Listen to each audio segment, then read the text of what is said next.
Hi, welcome to Sexpertise, where we tackle complex and fascinating topics about intimacy, relationships, and self-discovery. I'm your host, Erica Rivera, and today's episode is called The Power of Submission and Dominance, Exploring BDSM Relationships.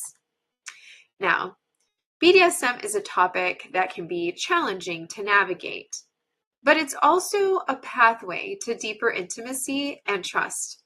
Throughout this episode, we're going to explore the nuances of BDSM, including power dynamics, consent, and emotional connections. By the end, I hope that you feel more informed and empowered to approach this topic with curiosity and respect. So, what is BDSM? BDSM is an acronym that stands for bondage, discipline, dominance, submission, sadism, and masochism. It's an umbrella term for consensual practices centered around power dynamics and physical play. While mainstream media will often portray BDSM as taboo or dangerous, the reality is much different because it is about trust and respect and exploring boundaries in a safe and consensual way. So, let's break it down. Bondage involves restraining movement. Discipline refers to enforcing agreed upon rules. Dominance and submission explore power exchange, while sadism and masochism involve deriving pleasure from giving or receiving certain sensations. Each dynamic is unique to the individuals involved, emphasizing open dialogue and mutual respect. So, consent and communication. Of course, I'm going to talk about consent and communication because what episode have I done where I didn't? If there's one takeaway from today's episode, it's this: consent is the cornerstone of BDSM. Unlike relationships without clearly defined dynamics, BDSM requires ongoing discussions about boundaries, desires, and expectations. This is not a one and done conversation. It's a continual dialogue. Safe words are an essential tool in this communication process. They allow participants to process or stop an activity instantly. Common safe words might include red to stop or yellow to proceed with caution. These simple tools ensure that every interaction prioritizes safe and mutual enjoyment. And the reason why I like using colors like that, like red, yellow, is it's the same as like street lights. Rather than picking a random word that could be confusing to understand in the moment. When it comes to power dynamics in BDSM, power dynamics are the heart of a BDSM relationship. For many, exploring dominance and submission isn't about control or weakness. It is about trust. A dominant takes on the responsibility of leading, while the submissive places their trust in that guidance. This isn't something to take lightly. It's a dynamic build on understanding and respect. So let's see. Think of it this way. A power exchange in BDSM is like a dance. Each person has a role, and together they create a unique rhythm.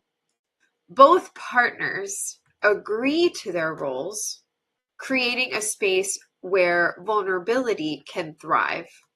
This dynamic is deeply, deeply personal, often leading to stronger emotional connections. And like I already mentioned, trust is the backbone of any BDSM relationship. When engaging in power exchange, trust allows both partners to fully immerse themselves in their roles. For dominance, this means taking responsibility for their partner's safety and emotional well-being. For submissives, on the other hand, trust means allowing vulnerability and surrender in a safe and consensual space. Trust is built over time. You know what I mean? Like, it takes time to build, just like any other relationship. And it builds through honest conversations and shared experiences. It's not just about physical safety. I feel like there's a lot of focus on physical safety when I have these discussions with clients, but it's also about emotional safety. Participants need to feel confident that their boundaries will be respected and that any concerns that they have will be addressed openly and without judgment. That is a key word there, like the judgment aspect. If you are a submissive that does not feel safe coming to your dominant without that freedom of judgment, then you may want to question if that is the right dynamic for you. So first, let's explore the dominant role. The dominant partner in BDSM leads the interaction, taking on the role of guide, protector, and sometimes disciplinarian. But dominance isn't about controlling or aggressive. It's not about being controlling or aggressive or that kind of behavior. It's more so about nurturing the dynamic that brings both parties satisfaction and growth. A good dominant understands their partner's limits and ensures that these are respected at all times. They carry the responsibility of maintaining the balance of power, ensuring the experience remains consensual and enjoyable. For many dominants, this role fosters a deep sense of responsibility and connection. Exploring the submissive role. Submission is often, I cannot tell you how many times, it is often misunderstood as weakness, but it is actually a profound act of trust and empowerment. The submissive partner willingly surrenders control, creating space for a unique kind of intimacy and exploration. Submission can be physical, it can be emotional, or it can be psychological, depending on the dynamic agreed upon by both partners. Now, it is also very important to note that submission doesn't mean giving up autonomy. That is a very common misconception. A submissive partner has just as much agency as the dominant in defining the relationship's terms. This shared agreement allows for an equal power exchange where both roles are equally valued and respected. Now, there's different types of BDSM play. BDSM encompasses a variety of practices, each offering unique ways to explore connection and sensation. Bondage, for instance, which we mentioned earlier, involves restraining movement. So for this particular dynamic, you can use tools like ropes, cuffs, or even scarves. It's a way to explore that trust and vulnerability. Now, discipline focuses on agreed upon rules and consequences, creating a structure that enhances the power dynamic. Impact play, such as spanking or flogging, involves physical sensations that are carefully negotiated and executed. Each of these practices requires clear boundaries and communication to ensure that they're safe and enjoyable for both partners. Safety is a non-negotiable in BDSM. This starts with establishing safe words and adhering to them without question. Physical safety means understanding the tools and techniques that are being used, whether it's learning how to tie ropes safely or knowing how to use certain impact toys. Aftercare is another critical component and something that we tend to gloss over. So after a scene, both partners may experience intense emotions or physical sensations. Aftercare is going to provide the time and space to reconnect, debrief, and ensure that everyone feels supported and cared for. This can involve cuddling, talking, or simply just being present for one another. And I want to pause there for a second because aftercare really is a very important part of sex in general. So, in movies, you'll see people depicted after a scene just going right to sleep or kind of, okay, we did the deed, now it's over. And you're kind of just ignoring that person. You're off to the next thing, or like I said, you're going to bed. And that's really not how it should be. Aftercare really is important, especially coming down from a scene that may have been intense, especially if you are exploring BDSM dynamics, which can involve a lot of heavy physical sensations or a lot of heightened emotions. Having that drop is hard to deal with on your own at times. So it's important to communicate to your partner what it is that you need during that aftercare and just being present for each other.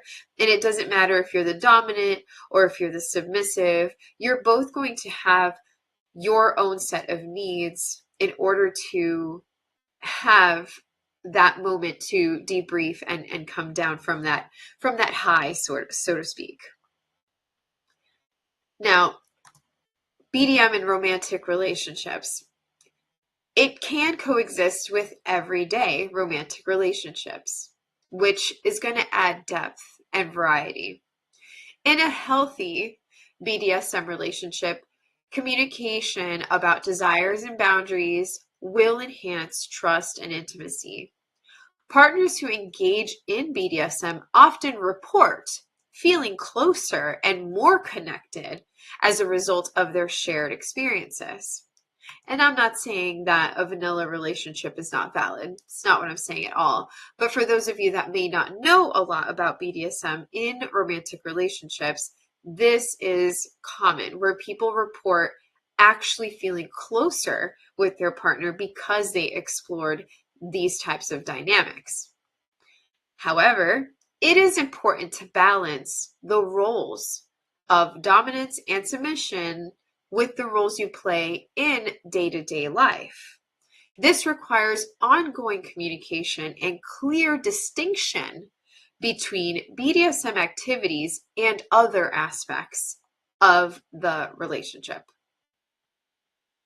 All right, some myths and misconceptions, and we already kind of touched on this, but there are many, many myths surrounding BDSM, which again could take up an entire episode. But it's important to separate fact from fiction and go over a couple of them. One very common misconception is that BDSM is abusive. In reality, BDSM is built on mutual respect and consent, not abuse. If you're basing it on mutual respect and consent, then you're making it the opposite of abuse. Another myth is that submissives are weak or powerless. And it's kind of annoying how often that myth pops up. Submission is a choice made by strong individuals who trust their partners and themselves. By understanding these dynamics, we can challenge stereotypes and promote a more accurate understanding of BDSM. Now, this is also very important, the emotional aspect of BDSM. When you engage in BDSM, it can be a very emotional experience. For some, it's a way to explore vulnerability or reclaim power. For others, it's a path to self-discovery and healing. These emotional impacts can strengthen the bond between partners and deepen their understanding of themselves. However, it's definitely vital to address these emotions during aftercare. That's why I really pressed on that a few minutes ago. Talking through the experience, sharing your feelings, doing that is going to provide reassurance. And that reassurance helps both partners process and grow from that shared journey. Boundaries. Boundaries are so important. So, negotiating boundaries is an ongoing process in any BDSM relationship. Again, it's not a one and done type of conversation. It starts with an open conversation about what each partner is comfortable with and continues throughout the relationship. Desires and limits can change over time, and so regular check-ins are essential. It's no different than some of the previous episodes where I mentioned that consent is an ongoing conversation. Just because you gave consent initially doesn't mean that you have given this person consent forever. It can change. You can change your mind. You can change your yes to a no. And it goes the same with BDSM relationships and establishing those boundaries and renegotiating those boundaries. You're going to evolve. Things are going to change over time. Something that you wanted to try in the past, maybe you don't want to get involved with it now. Maybe something that you didn't want to do, you do want to do now. Like, it's just how it is. So having those check-ins are really, really important, especially because of the heightened environment that you kind of put yourself in when you are exploring BDSM dynamics, especially, with the physical aspect, or if you're doing something that is psychological and you haven't checked in with your partner, that could be pretty detrimental. So it's really important that you continue to be as open as possible with your dominant or your submissive. It's very important to be basically specific. Be very specific about what you want to explore. Saying, I want to try bondage is a good starting point, but it's important to discuss the specifics, like the type of restraint, the duration. That's what's going to ensure a smoother and safer experience. There are some benefits. The benefits of BDSM can deepen intimacy. It can enhance trust. It can create new opportunities for connection. The vulnerability required for submission and the responsibility inherent in dominance fosters mutual respect and understanding. Many, many participants report feeling more confident and empowered in their everyday lives as a result of their BDSM experiences. The structured communication and clear boundaries often translates into healthier relationships outside of the dynamic. BDSM it's just a very deeply personal and empowering journey for those who choose to explore it. And at its core, It's about that trust, that consent, that connection. I like smile when I talk about this topic. I honestly love exploring this type of dynamic because, like I mentioned earlier, it's just there's so many positive benefits outside of the dynamic as a result that I can't emphasize enough, to do your own research, the myths and misconceptions out there, just let that go. Do your own research. Every individual's experience is unique, and there's no one right way to engage in BDSM either.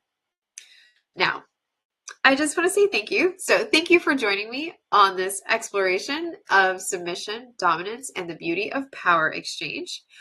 I will definitely be diving a little bit more into it next episode. I hope you are enjoying this month with the different relationship dynamics. That's been the focus. So I don't have any guests in January. The next 2 episodes will kind of fall in line with this topic. And, I encourage you to continue learning, asking questions, and embracing curiosity as you navigate your own relationships. Contact information is here. Take a quick screenshot or pause your TV. And I also want to let you know, when it comes to asking questions and continuing to learn, I do have a Patreon, patreon.com/the Erica Rivera, where we dig deeper into these episodes and I get to go more in depth about the topics that we bring to the table here. So please subscribe and stay curious, stay informed, and stay safe. I will see you next time.